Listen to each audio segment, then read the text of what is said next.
Gusto mo ba na ikaw ay habol-habulin at hanap-hanapin niya, malayo o malapit man kayong dalawa sa isa't isa? Kung gusto mo, ay gawin itong ritual na ibabahagi ko sa inyo ngayon. Isa itong gabay at isang paraan para mas lalong mapatibay at mapabuti ang relasyon ninyong dalawa ng partner mo. Basta magtiwala ka lang sa mga ganitong pamamaraan.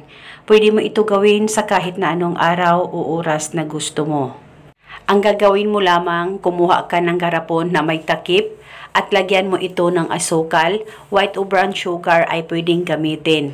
At pwedeng punuin ang garapon at pwedeng kalahati, depende po sa inyo.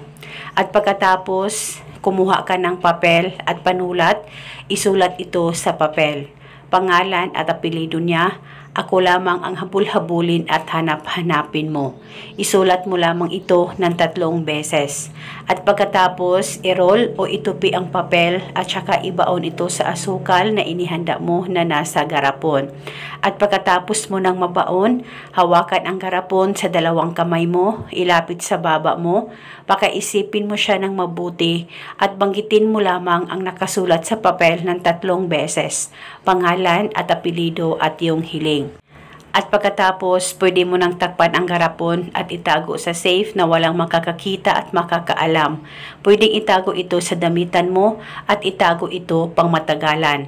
At pwede mo banggitin paminsan-minsan ang nakasulat sa papel kung may time po kayo. At paniguradong habul-habulin at hanap-hanapin ka ng taong mahal mo, malayo o malapit man kayong dalawa sa isa't isa.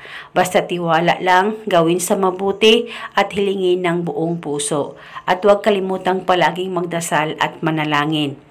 At eto muna sa ngayon, maraming salamat po sa panunood. May God bless us all.